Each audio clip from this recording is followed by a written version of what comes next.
until there's accountability and an end to human rights violations in the Philippines. Let's unite against fascism and make our voices heard. Sign on to the letter at bit.ly/ICHRPUS sign on.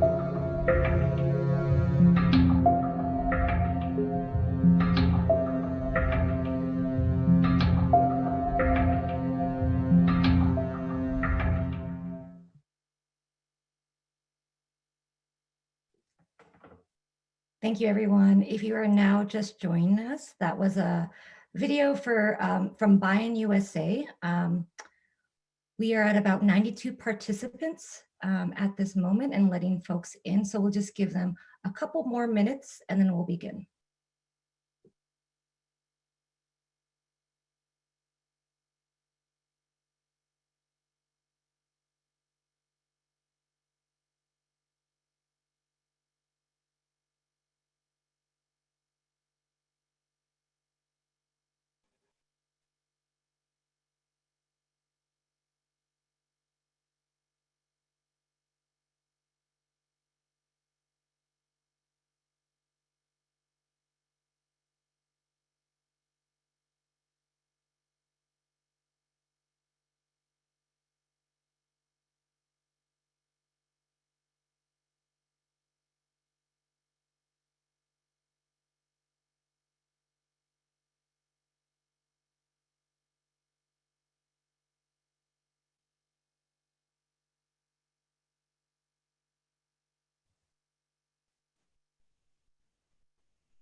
Hello, everyone. My name is Angelica, and I will be your moderator today.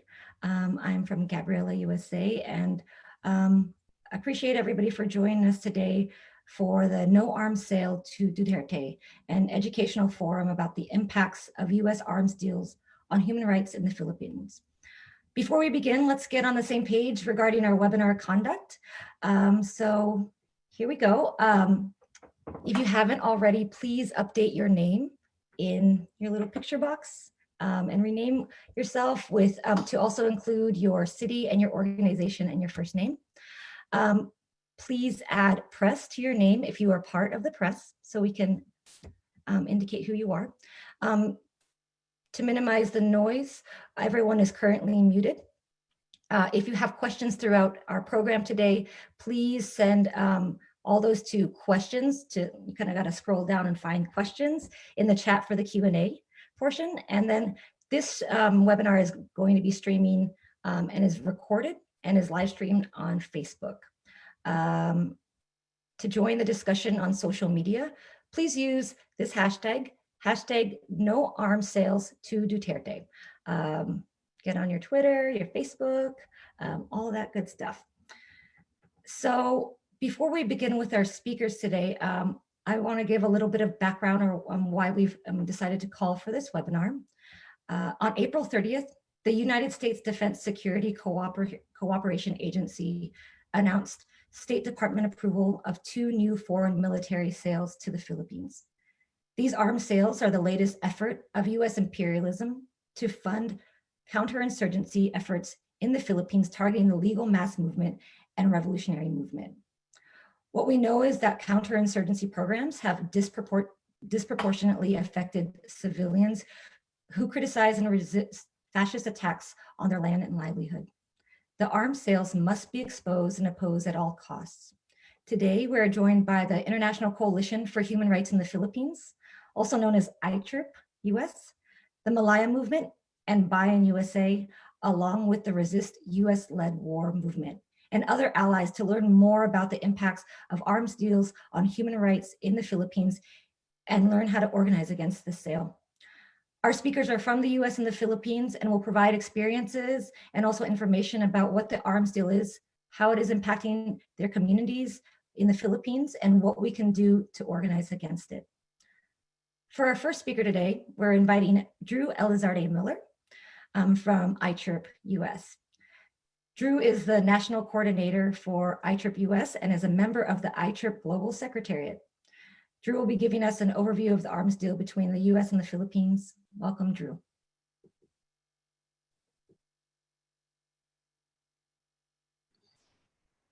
Thank you, Angelica. Okay, so on April 19 of this year, Philippine presidential spokesperson Roque reported that at 10:10 p.m., President Duterte received a phone call from none other than President Trump, and that the two spoke for 15 minutes. So according to Duterte's president's office, the two discussed COVID-19 response.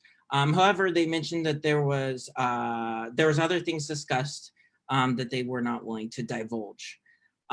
So in this case, the Philippine government, whose hallmark way to crack down on activists is to accuse legal organizations of being political fronts, seem to have used COVID-19 as a front to its own operations, which in this case very well may have been a large arms sales with the United States. So while the struggles of the global pandemic and COVID-19 remain at the forefront, we will not be caught sleeping on this issue of this arms sale and the growing fascism in the Philippines and around the world. So in this discussion, there's a few things I want to cover. So one, what is the arms sale? What is the context of the US-Philippine relationship at the time of this sale? And then what are the implications, the impact on the Philippines, and what we can do about it? In terms of the arms sale, there's again two arms sales, one worth $450 million, one worth $1.5 billion. And there's a timeline until May 30th in which Congress can veto it. It was approved by the US State Department. Included in this, you can actually see the picture on the screen right now, are Apache helicopters, which are one of the main pieces in both deals. And in this, it's also firing a Hellfire missile. So there's a lot of other weapons included in it, including something called an advanced precision kill weapon, rocket launchers, and machine guns. I just want to make a comment in particular that the helicopters, it's important to note, are used primarily for ground attack. So they wouldn't be something to guard against China, for example. They would be used against people on the ground, most likely in counterinsurgency operations in the Mindanao region. And just a little bit on the Hellfire missile, which is also included in this deal and is being fired in the picture on the screen. So it's been used historically in different human rights violations.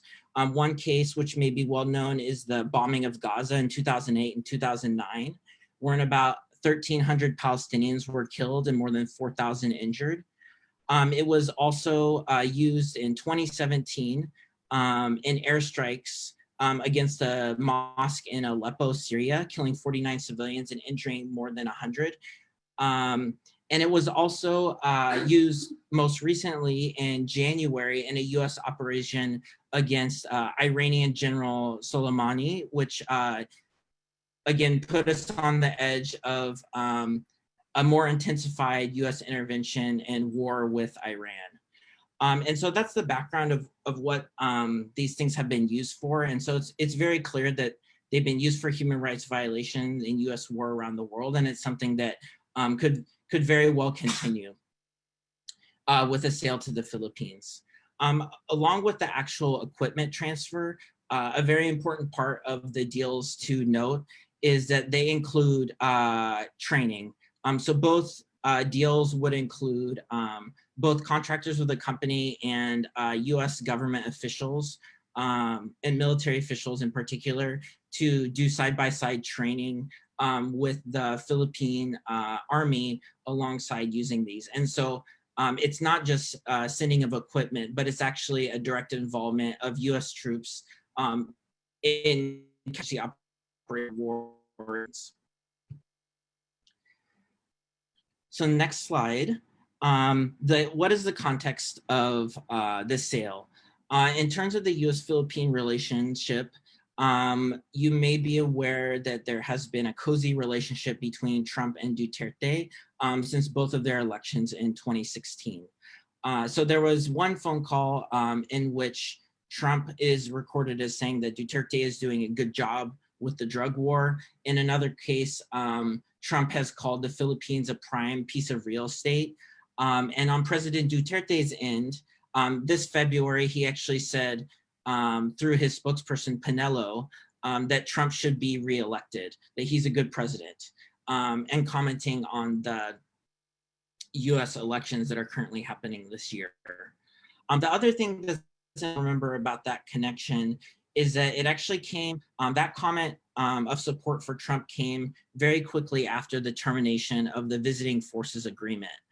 The Visiting Forces Agreement is a deal between the US and the Philippines, which essentially gives US soldiers and troops the rights of Philippine citizens. A famous case in which there was a US Marine who killed a Filipina, Jennifer Laude. In this case, the soldier responsible, Joseph Pemberton, was actually, again, he wasn't even subject to Philippine laws. In this case, it was under the auspices of US, and that was based off the Visiting Forces Agreement.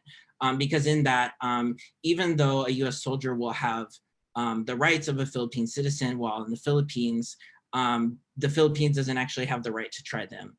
And so you see a clear European sovereignty in the situation. But previous this year, Duterte had vetoed the Visiting Forces Agreement. And so we have to see this new arms sale in light of the fact that there had been a major deal with for the U.S. that they had that the U.S. views as a loss to the ability to operate in the Philippines. But with the additional training that's included in this arms sale, it gives the U.S. A stronger foothold in the Philippines. The other piece that's important to note in the context of this trade deal, and if we can move to the next slide, since the Obama era, there's been a clear deeming of a U.S. pivot to Asia. And so what's important to note is that at the same time this arms deal is happening, the pivot to Asia is heightening, and the Indo-Pacific Command of the U.S. military, after COVID-19 began, and right in the middle of the pandemic, had already been preparing for a heightening militarization in that region, even as a response to the pandemic. And so while people all over the world and US citizens and people in the Philippines are suffering, again, the Indo-Pacific is focused on the further militarization of the Asia-Pacific region, which includes up to, they're asking for $20 billion in additional spending between 2021 and 2026. And part of that would include US intelligence sharing centers in New Zealand and Australia, and then missile defense systems in Guam, Palau, Hawaii, and other locations. And so again, this arms sale comes in the context of a larger deepening militarization of the Asia-Pacific region and the Philippines. So with this, the implications of this deal, the first are there's more displacement and gross human rights violations against people in the Philippines. So again, even though there's the overall militarization of Asia Pacific in light of the US fear of China, at the same time, this specific arms sale is not to combat China. This arms sale is to increase counterinsurgency operations in the Philippines. And those are the operations that we see that happen in Mindanao, especially. And some of our speakers are going to give more of a situation on today. And so again, this isn't a move against China. This is a move explicitly supporting armed forces of the Philippines, counterinsurgency operations, which we will see commit regular human rights violations. It's also a program that would further the whole of nation approach, which is part of the Philippine counterinsurgency plan this year to use all facets of government in order to crack down. And so even if you look at the website of the US agency that announced this, Part of their purpose as an agency is actually to push for the whole of nation approach. And so this is direct US support of the military plan in the Philippines. Lastly, if we could move to the next slide. So this operation in particular is something that would bring more violations for an agreement that's called the Comprehensive Agreement on Respect for Human Rights and International Humanitarian Law. That document is something that was agreed upon between the National Democratic Front of the Philippines and the Philippine government to particularly guard against human rights violations against civilians. It's something we've seen repeatedly violated under Duterte, who has threatened to bomb indigenous schools and has brought indiscriminate bombing to communities. And it's something that this armed deal would increase, is more human rights violations against civilians in the Philippines Counterinsurgency Project. And it's really an affront and attack on the opportunity for peace talks that address of the armed conflict in the Philippines between the government of the Philippines and the National Democratic Front. What's needed is not a military solution, but something that resolves the issues of landlessness and poverty that the majority of the people are facing. So just final slide. So in this moment, what can we do? The first is the importance of education. We cannot let COVID be a cover to this arms sale. We have to educate our communities and rise against it and not let Trump and Duterte use COVID as a veil to human rights violations around the world. So that's something that Representative Ilhan Omar's office has agreed with us on, and she's currently put forth a letter to delay the sale until Congress can review it. And so we want to support that. We also, we want to oppose military intervention in the Philippines as a whole. And so we want to create a human rights act, a Philippine Human Rights Act that will end and suspend US military aid to the Philippines until it's clear that human rights are upheld. And as a whole, we want to support peace talks and just and lasting peace in the country. As this global pandemic underscores, our future as people in the United States is tied to the future of people in the Philippines. So let's unite towards a future that profits not military companies and the 1%, but rather let's unite for the health and well-being of working people around the world. Thank you. Thank you very much, Drew. I think really the emphasis on educating our communities to not let COVID be a veil to human rights violations around the world is something that we should all remember, and really connecting the solidarity between the US and the Philippines, and that our futures are inextricably linked together. So thank you for that. Next up, we have Tori Smith, who is a national organizer with the War Resisters League, a national anti-militarist organization working to end war and its root causes since 1923. A little bit about Tori. They have been immersed in powerful movements for social change, including supporting the Palestinian call for boycott, divestment, and sanctions, opposing US imperialism and drone warfare, standing up for Black Lives Matter, fighting foreclosures, trying to abolish ICE, and throwing queer dance parties on Mike Pence's door. We are very excited to have Tori with us today. Welcome, Tori.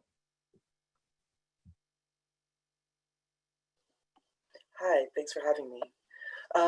Yeah, so thank you everyone. And so I'm going to talk a little bit about, in addition to the arms sales that Drew covered going to the Philippines, this is, sorry, smoke alarm, so hopefully y'all can hear me coming through okay. So in order to move a lot of arms sales forward, the Trump administration has really tried to use COVID-19 as a cover to really push out increasing numbers of arms sales to various allied fascist and authoritarian governments. So if we go to the next slide.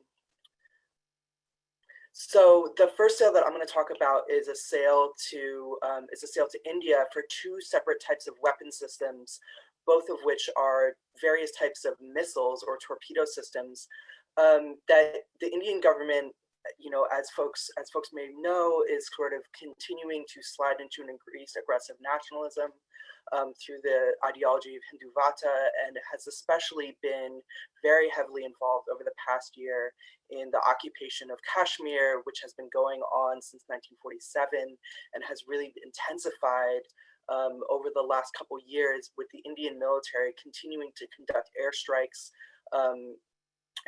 on Kashmiris standing up for their rights and their self-autonomy as a people. And so the US's desire to really sell these missiles signals from Trump really that the ongoing Indian occupation of Kashmir and the human rights abuses that go along with it are really water under the bridge for the US, and they want to continue to sort of build that close relationship. The next country that I'll talk about is the United Arab Emirates, which is part of the Gulf Coordination Council. The GCC, led by Saudi Arabia, who really takes the star role in the war in Yemen and the destruction and massacre of the Yemeni people that's been happening there. But the United Arab Emirates has also played a very key role in that coalition and has contracted with the US for what's called an MRAP, or a mine-resistant ambush protected vehicle, which is a kind of vehicle that the US was developing for use in Afghanistan, and has recently been selling not only to places like the UAE, but also police departments all across the US, trying to get this equipment off its shelves. And so the UAE has put in an application to buy over 4,000 of these for its military. In addition, they're also calling for blanket repairs for the Apache helicopter, which is the helicopter, one of the helicopters that Drew talked about, that would be sort of an open-ended contract that the UAE could renew to basically allow the US to continue to supply replacement parts and equipment for their fleet of Apaches that are in use in Yemen currently. Next slide. Yeah, speaking of equipment that is going into Apaches, Egypt has also requested $2.3 billion worth of replacement parts for their Apache helicopters, which are in use not only in suppressing domestic dissent inside of Egypt, but also in Egypt's counterinsurgency operations in the Sinai, and then also Egypt's very critical role in maintaining the siege of Gaza by maintaining the blockade on the Rafah side of the border, which is the southern border of Gaza, really ensuring that Israel can maintain a complete siege of Gaza in order for that progress to move forward. And these attack helicopters are a very vital piece of that overall military strategy and equipment that allows Egypt to do that. And then finally, next slide.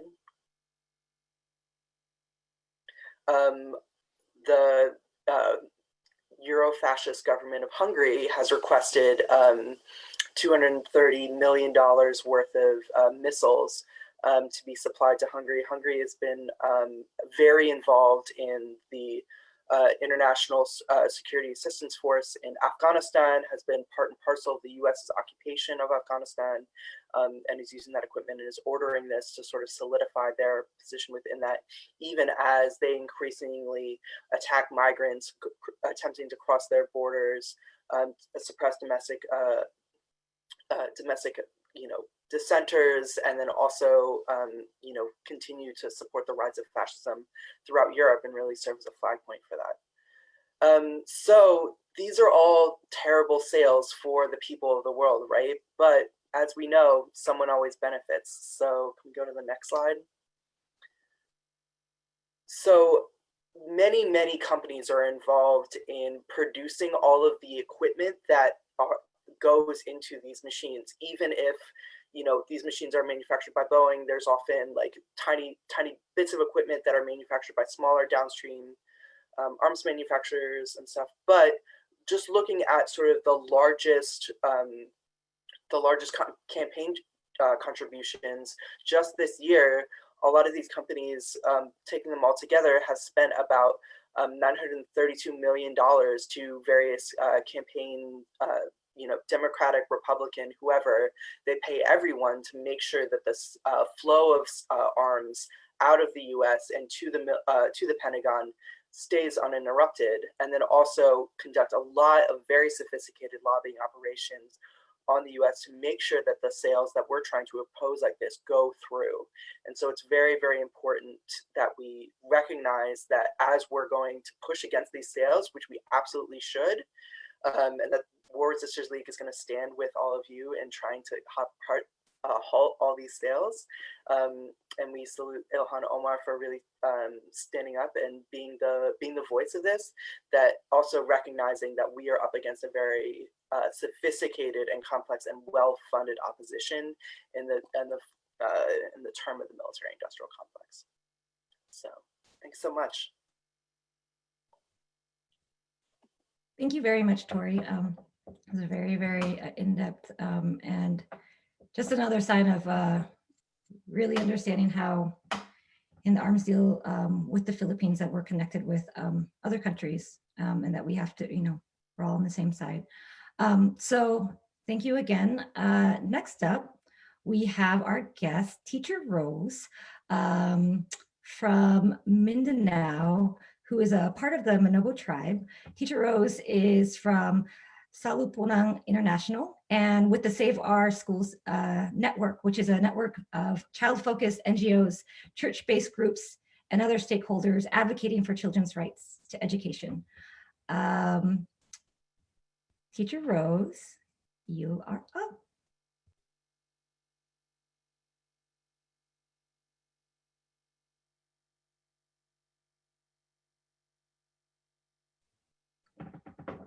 Hello, Teacher Rose. Oh, I think you are muted. Let us unmute you. Can someone? Oh, I can look. Let's unmute you. That'd be good. 1 second, we will unmute you.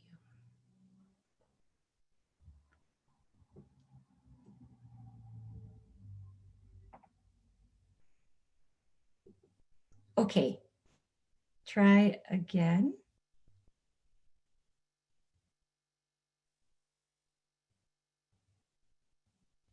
Hi, hello. Oh, Yeah. there you are. Welcome. Good day.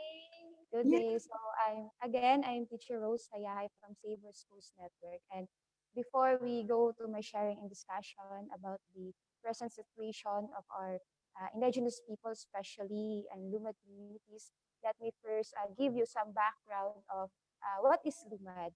And so there are around 16 to 17 million total population of indigenous people in the Philippines. The Lumad is an IP group where we are around 61% of 17 millions. Lumad is a generic term of the 18 major ethno-linguistic group that could only be found in southern parts of the Philippines, which is Mindanao. Since the Lumad communities was deprived and located in a far-flung area, we don't have the basic social services such as education and health.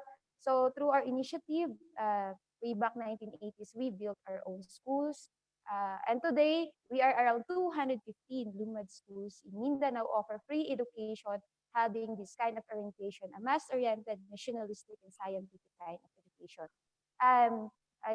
In previous regime, during President Noynoy Aquino, we already documented the attacks on our schools, but since the Duterte's administration, 2016 up to October 2019, the Save Our Schools Network documented as 671 attacks on our schools and communities in Mindanao. So these are class harassment, intimidation, dead tagging, extrajudicial killings, frustrated killings, and aerial bombardment, forcible displacement, affecting millions and thousands of Lumads. Then, and even in this mid of COVID-19, the pandemic, the state forces use this crisis intensifying the attacks against Lumad schools and communities. Just last April 30, 2023, there was an agreement between the government and the United States Department approved the possible sales of attacks such helicopters to the Philippines. It is only show that the Philippine and the US government is more than willing to spend billions and millions of money for its brutal war machinery instead of providing relief to the poor, instead of answering the needs of the poor. So in the last, in this act of the Philippine government, the Philippine government is not serious in terminating the Visiting Force Agreement. And according to the pronouncement of the president's spokesperson, that the Philippines will strengthen our own defense and not anymore rely on any other country. But as what uh, as what happened, no, and pronounced last day that the possible sales of attacks on helicopters. So during the times of implementation of the enhanced community quarantine in the Philippines, the Save Our Schools network documented 20 cases attacks on our schools and community. The first one is this is March 24 up to April 1, the bombing of the Pantaron area. So Pantaron Range is located at the southern part of Mindanao. The second is the helicopter and drone observed by the Lumad people in northeastern part of Mindanao, where at 3 a.m. in same date, the two bomber dropped 4 bombs, at in the same time, 5 cannons exploded in the same direction. As of May 16, a military chopper dropped pamphlets wrapped in a plastic with candies, propaganda for the ITs to leave the mountains and save themselves from COVID in a community of northeastern Mindanao. May 5, yan, series of attack. The member of Parent-Teacher Community Association of one of our schools in western part of Mindanao reported that soldiers aerially bombed a forest cover, a wide area of forest, and our ancestral land in Subanin. And the forest is damaged. March 16, in southern part of Mindanao, 5-hour aerial bombing in farming communities in Davao de Oro, believed to have a presence of the New People's Army. And the result is the displacement of the Lumad people and Moro, Kalagan, and other tribes. So you see, this has happened in the middle of this crisis, in the middle of this pandemic COVID-19. But since we don't have any way in how to resist, yeah, but we are not losing our hopes, because up until today we are here in Metro Manila to call the national government to raise our issues and present situation, same as international community, and to extend your solidarity. Thank you.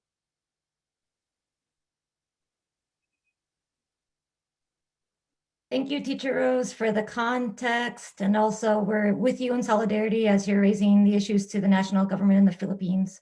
We're happy to have you here, so thank you for joining us.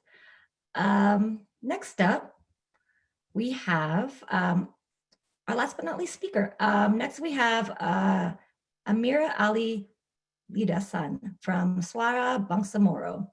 Amira is from the Moro community and the Iranon tribe. We're excited to have you here, Amira. Welcome.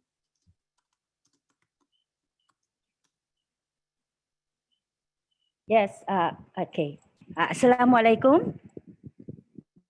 Yes, when President Duterte was elected in 2016, your brother Moro brothers and sisters, were elated in hearing him lash out against the atrocities, historical and current, of the U.S. government. Now, we heard him talk about divorcing the U.S. government economically and politically, and promising to end the presence of U.S. soldiers in the Philippines and stop the USRP Balikatan exercises. That was in 2016. 4 years into the presidency, we now experience one of the most destructive military operations in the Philippines, especially in Mindanao, where the armed forces of the Philippines have frequently used airstrikes or aerial bombing, accompanying mortar shelling or ground artillery. That air power we've seen during the siege of Marawi City, back in May 23, 2017. 150 days or more than 5 months of airstrikes against the Mauti group and the ISIS-inspired groups in Marawi City. Air Force assets used FA-50 strike aircraft. At that time, it was newly acquired or bought during the Aquino administration. Upgraded OV-10 Broncos for close-range and precise down bombing laser-guided rockets with GBU-12 laser-guided bombs. I'm sorry if I sound like I'm selling, I'm selling arms, no?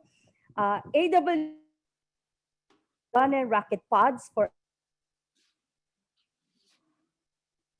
USP-3 Orion, surveillance aircraft, which according to the US military was their only assistance to the AFP during the Marawi siege, despite witnesses seeing them or seeing US soldiers inside conflict areas. So about 2 months after the declaration of martial law in Mindanao, the US military, through the US Embassy, donated at least 2 new Cessna 208B aircraft valued at 1.67 billion pesos.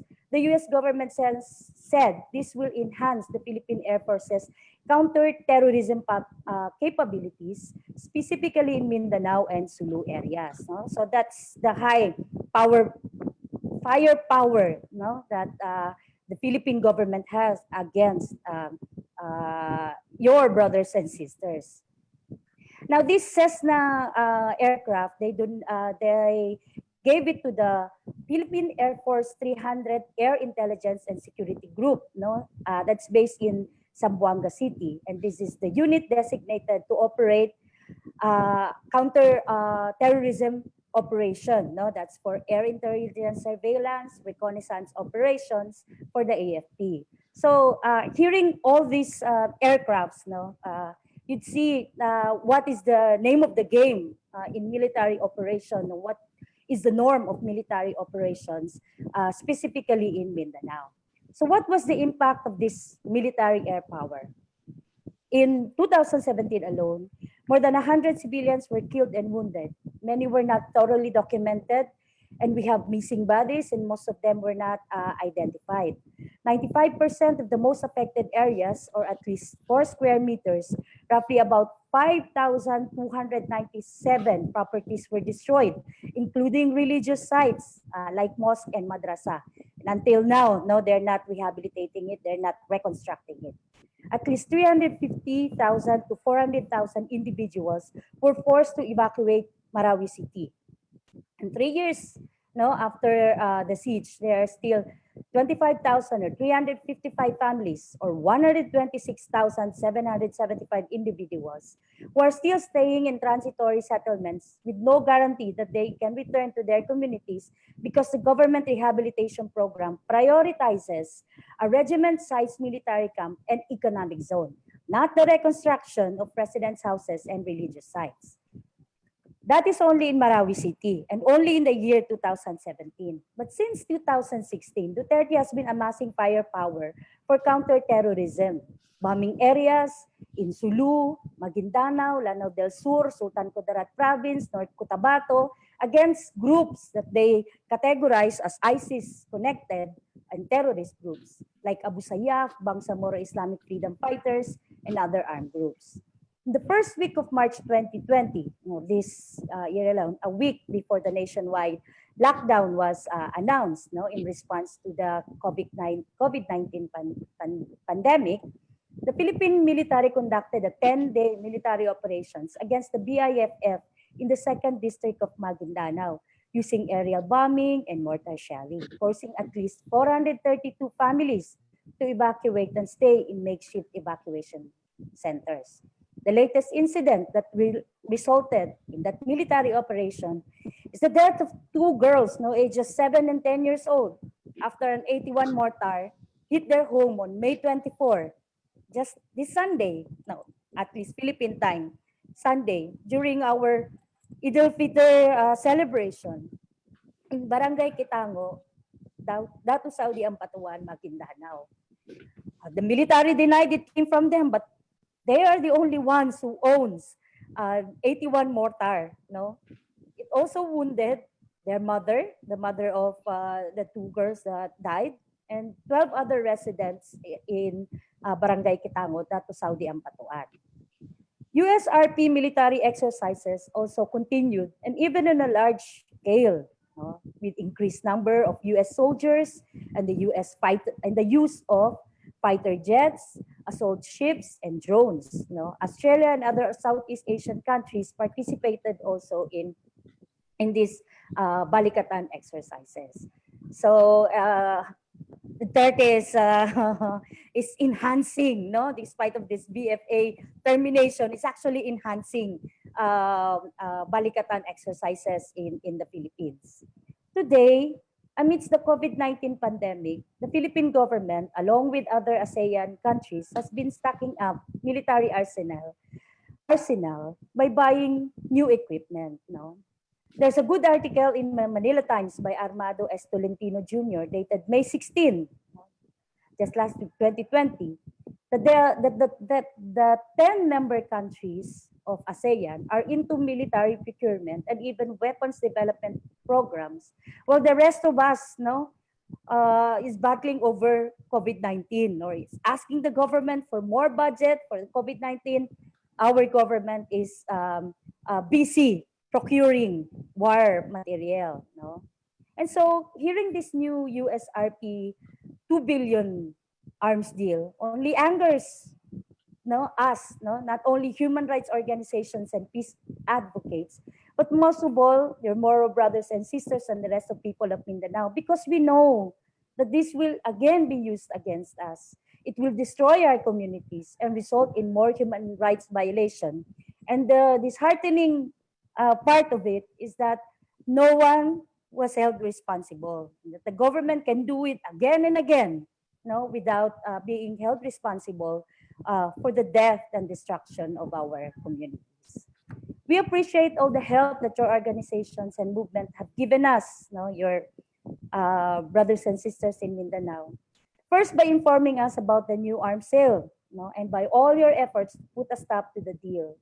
We hope that through our activities, despite of the lockdown, these online webinars, we are able to expose and oppose and stop the intensification of attacks in Mindanao and the whole Philippine island.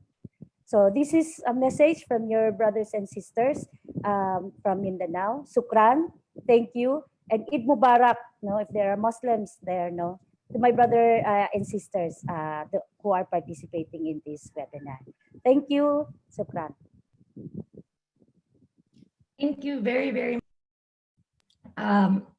Thank you, everybody, for really contributing to a very well-rounded discussion and informational session, and also just experience that's going on the ground in the Philippines. And it has just been very informational to listen and to learn more. And albeit hard to hear about the devastating impacts of U.S. militarization in the Philippines, we also know that we are organizing together to ensure that this is not the future that we want to hold. So we want to move forward to talk, to kind of open the floor to questions for folks who have questions for either particular speakers or speakers in general. We've been receiving questions and noticing them already in the chat. So please direct your questions to the questions moderator. And you just gotta go at questions moderator in the chat. And then we have about 15 minutes to answer some questions. So let's try to do this together. Let's see.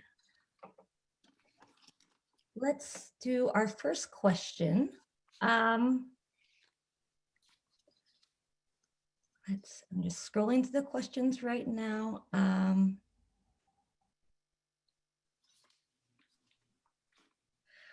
So our first question is, US aid is supposed to be given only to countries who are non-violators of human rights.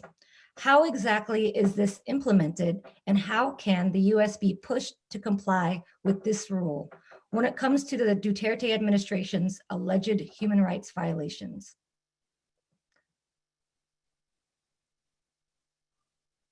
Is there someone on the panel or speaker list that would like to answer this? Maybe Tori, maybe Drew, or our guest speakers from the Philippines? Hey, Angelica, yeah, I can answer that. Okay, Drew, thank you. Yeah, so in terms of how do we ensure that it doesn't go to countries who are committing human rights violations? So there's a law, it's called the Leahy Law.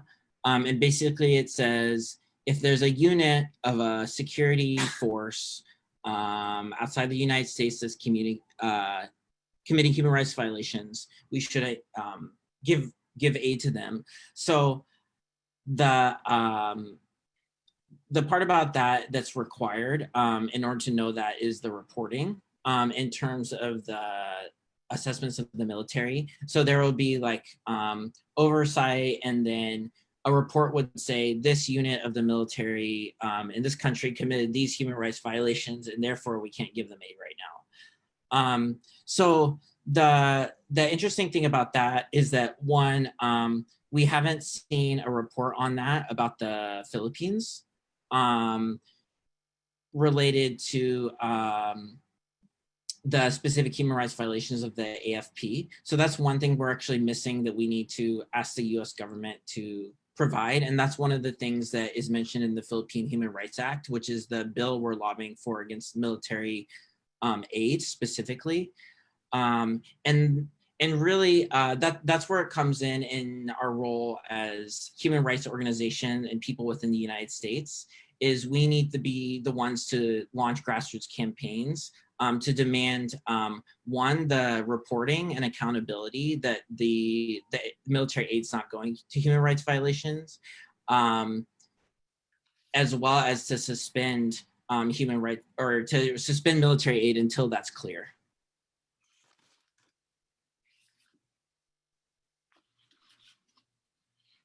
Thank you very much, Drew. Would anyone else like to add to this question?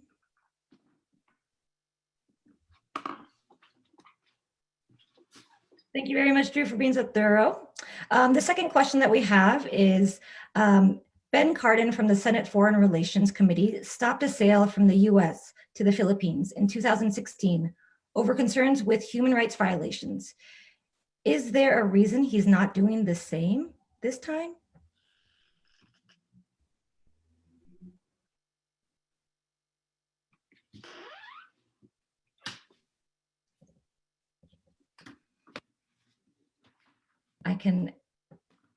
Any of the speakers are open to answer this question.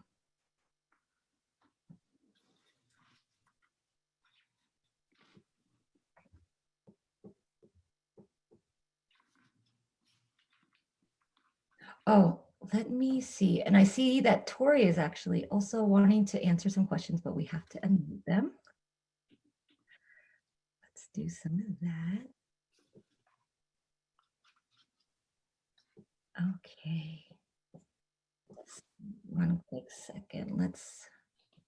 If I can get the tech folks to unmute Tori real quick. Tori, I think unmuted. Yeah, I'm There you unmuted. But Okay. Yeah. Cool. Thank you. Yes, so let me repeat the question again. Ben Cardin from the Senate Foreign Relations Committee stopped a sale from the US to the Philippines in 2016 over concerns with human rights violations. Is there a reason he's not doing the same at this time?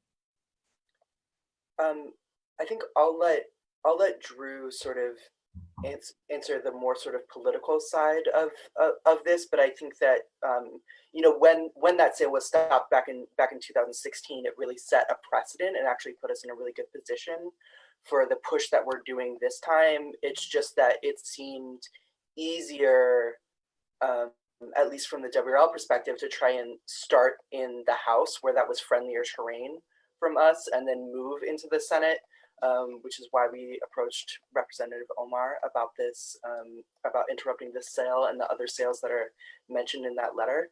Not that, I'm sure that there's also some work that's being done on the Senate side as well. I don't know, Drew, if you wanted to fill in anything past that. Yeah, thanks, Tori. So it goes back to one of the main points of emphasis right now is they need to organize from the grassroots up and build a movement that's supporting this. The human rights violations in the Philippines are clear, and the amount of military aid going to the Philippines is clear. We have hundreds of reports on the crimes of Duterte. We have not worked specifically with Cardin's office, but we're doing widespread lobbying efforts right now. And once again, we need to launch campaigns all across the US around this to demand an end.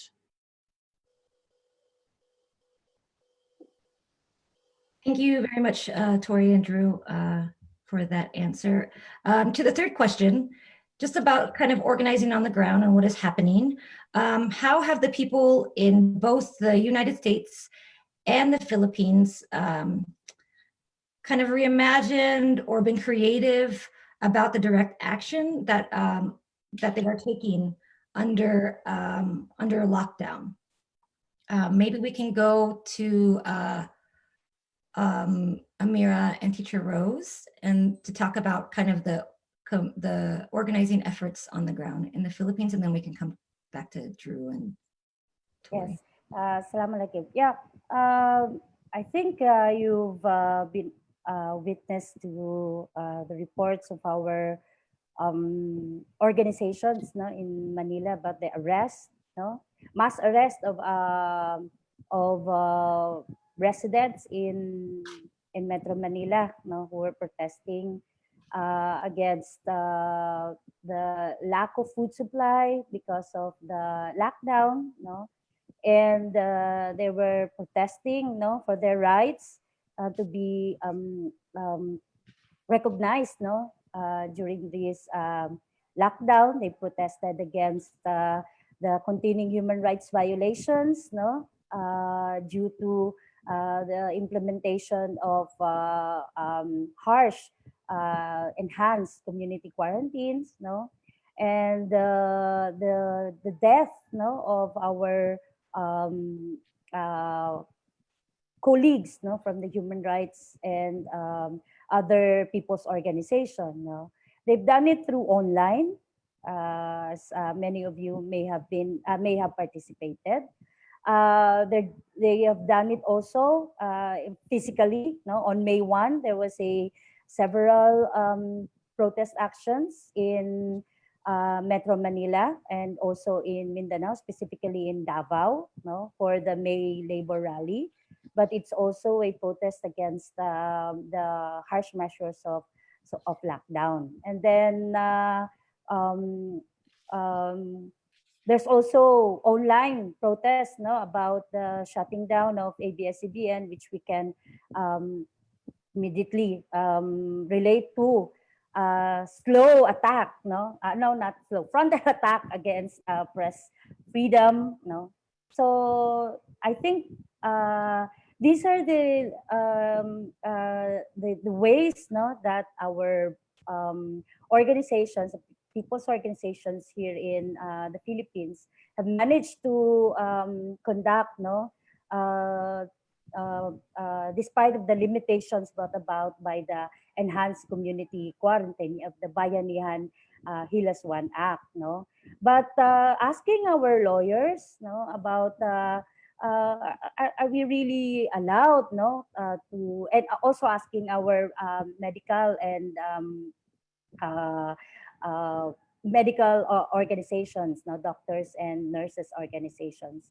No, I think what they have said is that we should, you know, demand, you know, our right, you know, to still continue to protest, no, and continue our criticisms, no, and that while the government is doing everything, no, bending the laws, like arresting people through cyber crimes and arresting, they're even running after us on this online platform, no. We must make sure that despite of the limitations brought about by the COVID-19 infection or pandemic, that our rights, no, will not be limited. That we are conscious um, of our responsibility towards the community, but they should not push us, no, to the wall and just say it's not safe to say, just say stay home, no, and then the government is not doing anything to protect us once the lockdown is lifted. Now, how will the population know what the government is not doing? No, how will the population know that there is hope? So that's the thing that our brothers and sisters are doing, the people's organizations are doing in the Philippines, is to expose what was not being done by the government through online, at least through the, other media programs or media, no, outfit, to really physically go out in the street and protest, no, and then oppose it, no. We have even our Congress and Senate, no, they're also on online platform when they're having a meeting. But it's a good thing also that our Makabayan Black, no, are very active, no, in opposing and exposing all the bills and resolutions that were passed in Congress, no, that could limit our rights, no. And we are also there are also many discussions, no, happening in webinars, no, here in the Philippines about what is the real impact, no, of the new normal, because people are always loosely saying that, oh, it's the new normal, etc. But what is really the new normal? So we should be really critical of that, because we're seeing now how the government is responding, or how the governments, no, in the whole world are responding to COVID-19, and the new normal would really fit into a tyrant government scheme, no, because they will push and push, no, for stricter measures, militaristic like or military like measures, just to suppress the rights of the people, but doing nothing, no, to stop COVID-19 pandemic. Thank you, Amira. Yeah, it's this new normal is what we really should be actually talking about. Is this new, or has this always been? So Teacher Rose, maybe just also directing this question to you about, maybe you can shed light on some of the organizing that's been happening with the network, or any kind of how people have been adjusting to any kind of lockdown in your. First, and actually, the effect of lockdown is so very depressing and frustrating on our part.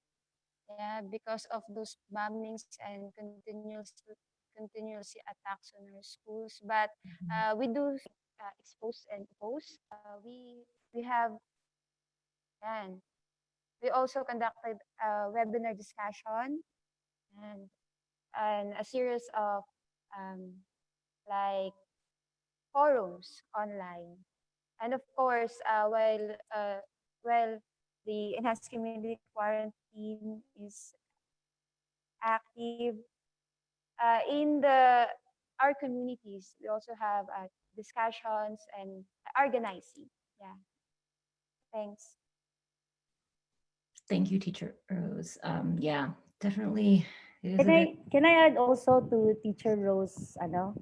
A good thing about the SOS, no, is because no, it's not a good thing because they're in an evacuation center, no. So there's an evacuation center in Haran and there's an evacuation center in Manila.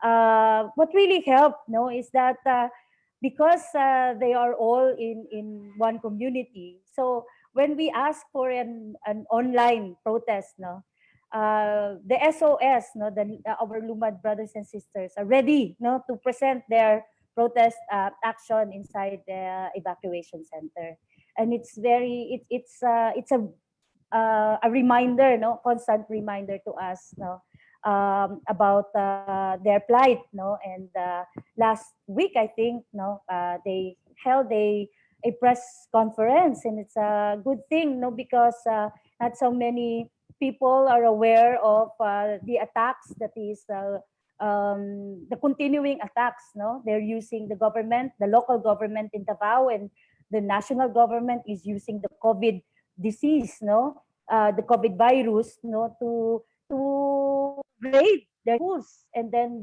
this to threaten to raid also the Haran community, and even the evacuation or the Bakwit school in Manila. So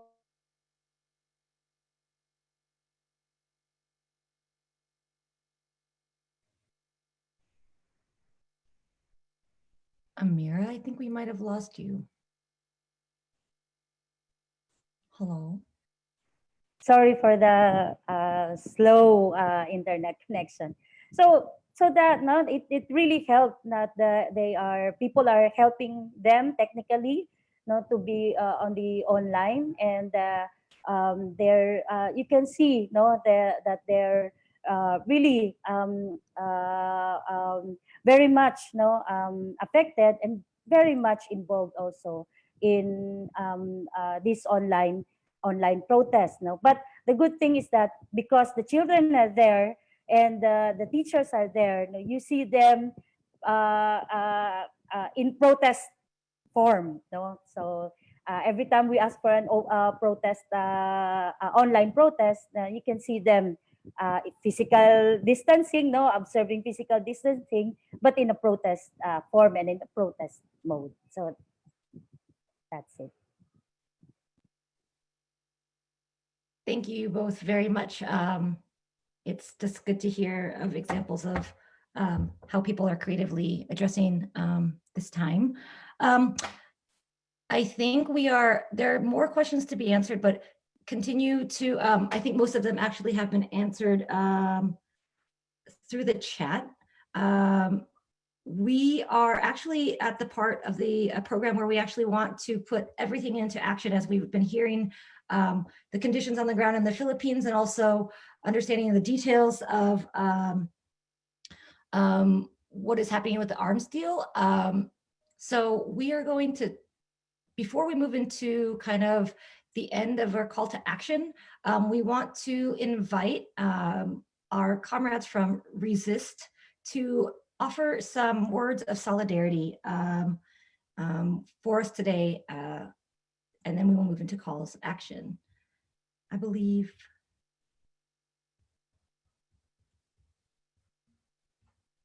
we'll have Resist hop on for a solidarity message. And I believe Winmon will be joining us.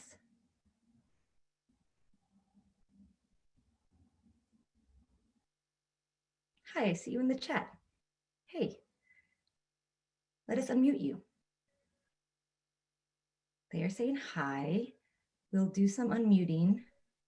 Hi, everybody. Warm and militant greetings, everybody. I'm Win with Resist US-Led War, here with my fellow kasamas, compañeros, and comrades. So thank you again for everyone for attending this key forum on Stop U.S. Arms Sales to the Philippines.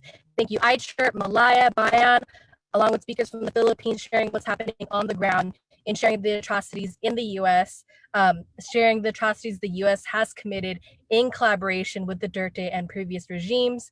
The situation right now really calls for all peoples to commit to ending this arms sale. Resist U.S.-led War's aim is to work with as many organizations and people against the occupation, bases, war games, and exercises in West Africa, East, Central, and South Asia, Latin America, the Caribbean, the Pacific Islands, and East Europe, and to expose the very perpetrators and institutions responsible for these actions, right, including fascist dictators and all industries that profit from war, right, including energy, tech, and many others. And it's the military that benefits from actions like the arms sales, these industries that benefits from these arms sales. Boeing, Lockheed Martin, Bell Helicopters are the companies building these weapons that will be directly used against the Filipino people at this moment. And we know that in this deal, the people that are at the receiving end are heavily impacted. And so Resist US-led War would like to extend our solidarity. We want to denounce this deal, as this arms sale is a blatant force. It's a blatant move of military aggression, the very aggression we all together must fight against, right? So currently there are over 50 organizations that have signed on the Dear Colleague letter, and we need more. We're going to continue this movement all together. We're going to continue following up and following up with the call to actions. And so what's really important right now is how we move forward together. So let's continue to resist US-led war. Let's build just peace. And so again, just to wrap the solidarity statement up, we extend our solidarity with the Filipino people. We stand in solidarity for the self-determination of peoples all over the world. And we are here today because we stand united against this arms sale to the Philippines. Every nation at the receiving end of these sales needs a movement like this. And it's the very movement that Resist intends to build. So long live international solidarity. Long live international solidarity. Thank you so much, Win, for that fire. As we move into our calls to action, we're going to invite Yves from Malaya Movement. Yves, tell us what we need to do. Hi, everyone. Thank you for this very informative webinar, right? Before I give the call to action, just wanted to mention that, we from the Malaya Movement are against Duterte's dictatorship, and we stand for Philippine sovereignty against all foreign powers. We are outraged at this arms sale, and I think the previous speakers have already established and laid a very clear basis why this arms sale should not be allowed to go through. Despite COVID-19 and the ruthlessness of Duterte's repression, we see, right, based on we see that the Filipino people continue to fight back, right? Not only to resist against Duterte's tyranny, but to build a more just and peaceful society. So we from the Malaya Movement pledges our continued support to ending his tyranny. Those of us who are here in the United States, both Filipino and the American people, must do everything within our power to stop this arms deal. With that, we enjoy to continue to take action in support of the Filipino people's struggle for justice, democracy, and peace. So with that, as you can see, I would like to ask you all to take out your phone. This is really quick, right? We're trying this new thing out. You can take out your phone, point the camera or open your camera and point them at the QR link that you can see on the screen, right? There you go. Are y'all doing it? Okay. Yeah, so there are very quick things that you can do today, right? There is a petition going around.